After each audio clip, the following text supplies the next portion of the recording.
What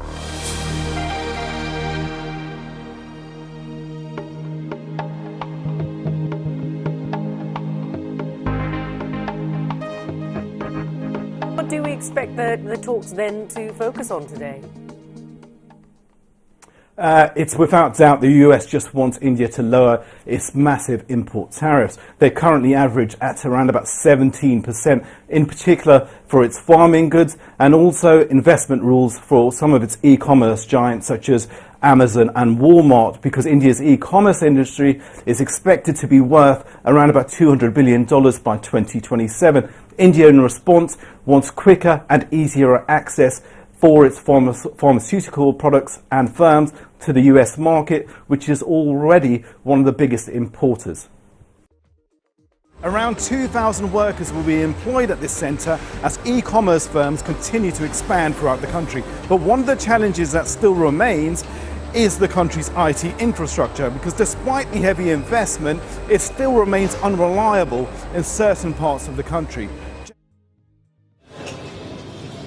That's a very good question. I spoke to the Governor of the Reserve Bank of India just a few minutes ago, Shakti Das, and I asked him a very similar question. And he said the Indian banking system right now is very strong, and that's despite concerns that these rate cuts are not being passed on to consumers. He also mentioned that the Reserve Bank had lowered India's growth forecast for 2019-2020 from the original 6.9% to 6.1%.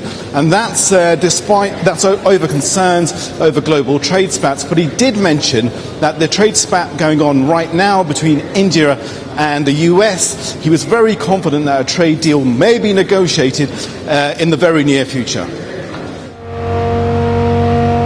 India is expected to have just over 600 million gamers by the end of next year, with the industry projected to be worth just over $1 billion. Yes, if you compare that to other markets, such as China, which is 38 times the size of India's, you can see how much potential the industry still has to grow further. In the 3 months between April and June, India's economy grew by 5%, its slowest pace in 6 years.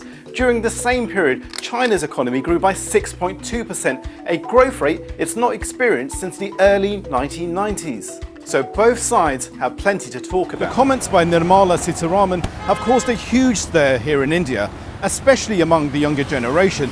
She implied that slumping car sales was due to youngsters using ride-hailing apps such as Ola and Uber instead of purchasing their own vehicles.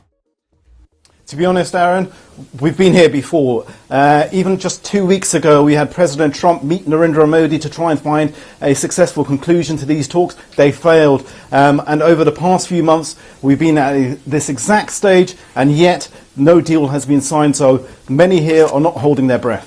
OK, well, we won't either. Jags, good to see you. Thanks. You have a great weekend. We'll talk to you soon. Jagdip Cheema joining us there. Cheema, I should say.